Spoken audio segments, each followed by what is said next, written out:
Not only suspension and dismissal, அதை தாண்டி 2 பேரும் மீதும் ஆல் விமன் போலீஸ் ஸ்டேஷன் அனைத்து மகளிர் காவல் நிலையத்தில் வழக்கும் பதியப்பட்டு 2 பேரும் இப்போ அரெஸ்டும் பண்ணப்பட்டு விட்டார்கள். எது கீழே அரெஸ்ட் பண்ணியிருக்காங்க அப்படின்னா பிஎன்எஸ்ல ஒரு 4 செக்ஷன் கீழே அரெஸ்ட் பண்ணியிருக்காங்க. 68 clause B, 71 section 87 section 115 clause 2.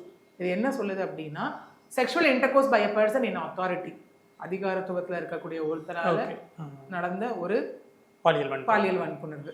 அடுத்தது கேங்ரேப். அதுக்கப்புறம் ஒரு பர்சனுக்கு வந்து ஒரு விதமான ஒரு ஹார்ம் வந்து விளைவிக்கக்கூடிய செயலை செய்தல். அதுக்கு அப்புறம் கிட்னாப் பண்ற ஒரு விஷயம், அது அவங்க கடத்திட்டு போய் தானே பண்ணியிருக்காங்க.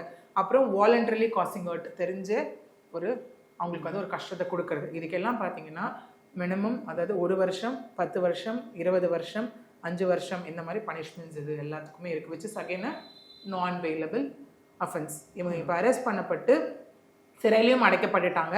அது மட்டும் இல்லாமல் இந்த நியூஸை பார்த்தீங்கன்னா நேஷனல் மீடியாவே கவர் பண்ண ஒரு நியூஸாக இது இருக்குது.